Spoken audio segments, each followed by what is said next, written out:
Koharu Keiri Shiraishi, Isamu Sugimoto, Nobuo Nadahara, Nobue Nishi, Yoshiko Kashima, Tsuruyo Kawamoto, Taiji Santo Higashi, Ben Honda, Keisuke Okuma, Unichi Tsukamoto, Kakuaki Kaneko, Asao Momita, Yoshimi Ueji, Take Torimaru, Naomi Campbell, Frank Yonekura, Shigeo Amano, Hikoichi Ikimoto, Masaru Higuchi, David Uda, Ito Kawamoto, George Hamada, Itose Okuma, Matsue Tsuji, Aya Tokimura,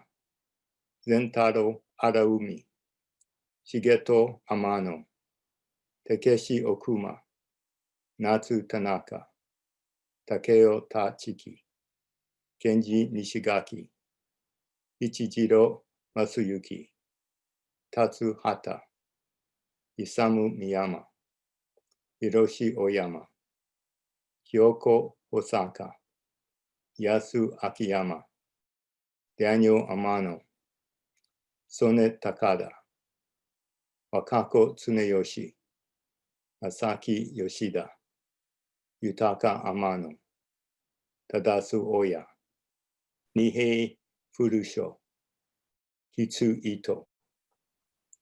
And also, if there are others who may have passed away in the month of December and we have not called their names, you may still go to a family altar and burn incense in their memory. Nembutsu Gassho, Namo Amida Butsu, Namo Amida Butsu, Namo Amida Butsu, Namanda.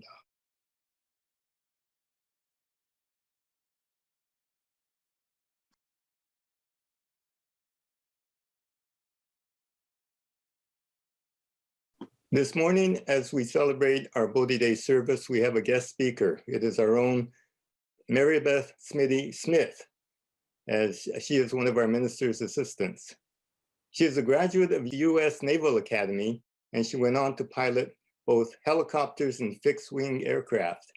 She served on several ships, and I know served in Hawaii and Japan, where she took up an interest in Buddhism. She retired in the rank of commander, which is pretty high up there. Reverend Smitty became interested and helped out at the San Diego Buddhist Temple for many years. She has become a minister's assistant. She received her what's called Tokudo ordination in 2019.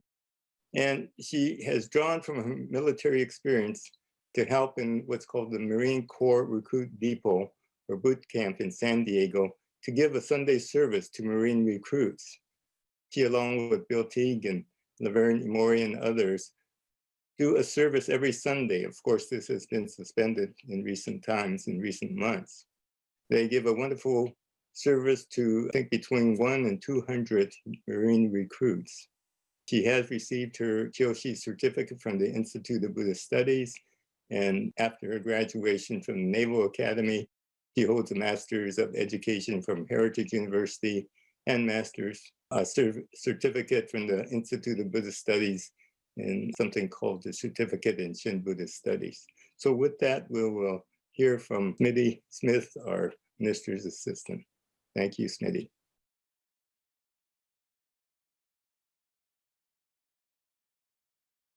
Hello. Thank you for joining us for our celebration of Bodhi Day. Please join me in Gassho, or with palms together. Rare is it to obtain human life, and difficult to encounter a Buddha's appearance in the world. Hard is it to attain the wisdom of entrusting. Should you meet with and hear this teaching, pursue it with diligence. If a person, hearing and never forgetting this Dharma of Amida's name, sees, reveres, and attains it, and greatly rejoices, then he or she is my excellent close companion. Therefore awaken aspiration for enlightenment. Shinran Shonin's Kyogyo Shinsho, the chapter on the true practice of the Pure Land Way. Namo Amida Butsu. Namanda, Namanda, Namanda. Again, welcome to our Bodhi Day service. The word Bodhi means awaken, and Bodhi Day occurs on December 8th, and is the day we commemorate Siddhartha Gautama's realization of enlightenment, his transformation to Shakyamuni Buddha, or the sage of the Shakya clan. Siddhartha Gautama, who would become the historical Buddha, grew up as a prince in the northern Indian subcontinent some 2,500 years ago. His father, the king, groomed the young prince to be his successor, or the next king, ensuring that Siddhartha was well educated in scholarly and military knowledge. Prince Siddhartha was also sheltered from the ills and difficulties of the world, and his father provided him with a life of comfort and luxury. But Siddhartha, longing to observe the world beyond his palace walls, eventually took 4 trips beyond his confined environs when he was 29 years old. In these ventures, he finally observed that the sufferings of old age, sickness, and death were inevitable. So the prince rejected his life of luxury and gave up his right to become a king in order to pursue the life of a seeker of truth. After 6 years of his new life as an ascetic, he tried a different approach. And just as he rejected his earlier life of excessive bling, he rejected his life of having next to nothing. So as he sat under the peepal tree, meditating, just watching his thoughts come and go, Siddhartha started to break free of the constraints of his ego. He entered each moment fully present, completely aware. He became fully awake. So what did the Buddha awaken to, you ask? In essence, Shakyamuni Buddha awakened to his own ignorance. He saw his ego for what it really was, nothing more than an illusion, an impediment to ultimate truth and happiness.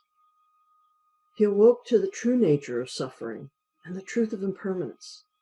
And this discovery under the giant ficus tree is usually described as enlightenment, the Buddha's true illumination and transcendence of suffering.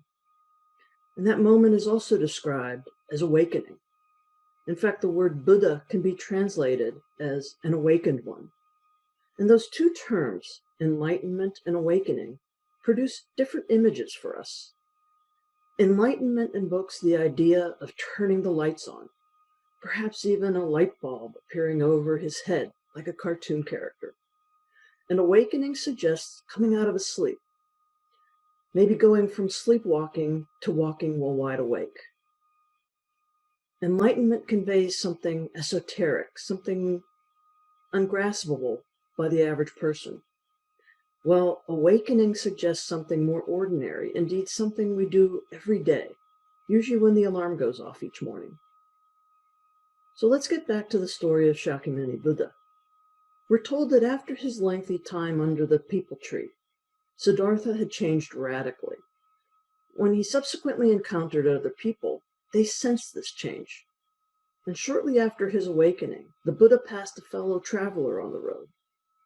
This man was affected by the Buddha's radiant appearance and his peaceful demeanor, and he struck up a conversation. The man said to the Buddha, "My friend, what are you? Are you a god?" The Buddha replied, "No, I'm not a god." Then the man asked, "Are you a man of magic?" Again, the Buddha replied, "No, I am not." And the traveler then asked, "If you are not a god, are you a man?" And once again, the Buddha replied, "No." So the man implored, "Please, my friend, tell me what you are." And the Buddha replied, "I am awake." The Buddha had awakened from his sleep of ignorance and saw things as they really are. Shakyamuni Buddha was liberated from the delusion, distress, discomfort, and confusion we encountered in our everyday lives. And the Buddha's response to the fellow traveler was so simple. He wasn't just a person, and he wasn't a god, and he wasn't a witch or a magician. He was just awakened. And so today we might say he was woke. Yet for the next 2,500 years, we have tried to make this discovery, The awakening or enlightenment of Shakyamuni Buddha as complex as possible. And what does the Buddha's awakening 2.5 millennia ago have to do with us in the year 2020? Well, to help bridge those years, I'd like to share a blog post from a friend of mine, Reverend Blaine Higa, who's resident minister of the Kona Honganji Buddhist Temple on the Big Island of Hawaii. And the post is called, I Woke Up. I woke up, and over 100,000, mostly people of color, had died of COVID-19. I woke up, and George Floyd, a black man, was killed by a white police officer who took a knee on his neck for 8 minutes. I woke up to cities burning because people are tired of injustice and inequality. I woke up to protesters being shot for exercising their rights. I woke up to a president who called for fellow citizens to be shot for lawfully protesting. I woke up to white protesters with guns allowed to enter a state capitol and disrupt the legislature in session without penalty. I woke up to a president who called COVID-19 a Chinese virus, and Asian Americans have been attacked. I woke up to people feeling outraged that they should actually give a damn about other people by simply wearing a mask. I woke up to the headline, 2 deadly viruses are killing Americans, COVID-19 and racism. I woke up to what is normal in America. I woke up to the truth of white supremacy, which is destroying our nation. I woke up to realize my place as a minority in America. I woke up crying Namo Amida Butsu for all who are suffering. I woke up crying Namo Amida Butsu for myself. I woke up crying Namo Amida Butsu for the healing of our communities. I woke up crying Namo Amida Butsu because all I can do is entrust. Every day I wake up to the working of greed, hatred, and ignorance in our world. Every day I wake up to the working of wisdom and compassion, which has turned my heart toward justice and love. Every day I wake up to Namo Amida Butsu. Every day I wake up to help build the America that should be. Every day I wake up ready to try. I'm sure you can tell that Reverend Blaine posted that earlier this year, as it makes reference to 100,000 Americans having died from COVID. But the message holds true even 7 months later. We all can experience an awakening, even if it isn't as grand and as complete as the awakening of Shakyamuni Buddha, which we celebrate this Bodhi Day. We can each become more woke. We can wake up each day and see the truths around us, rather than clinging to the illusions and delusions of our ego, ignorance, anger, and hatred. We might not be fully enlightened beings, but every day we are capable of waking up. Please join me once again in Gasho, or with palms together. If a person, hearing and never forgetting this Dharma of Amida's name, sees, reveres, and attains it, and greatly rejoices, then he or she is my excellent close companion. Therefore, awaken aspiration for enlightenment. Even when the world is filled with a great fire, pass through it and seek to hear the Dharma. Then you will unfailingly become a world-honored one and free all beings from birth and aging and death. Namo Amida Butsu, Namandabs, Namandabs, Namandabs.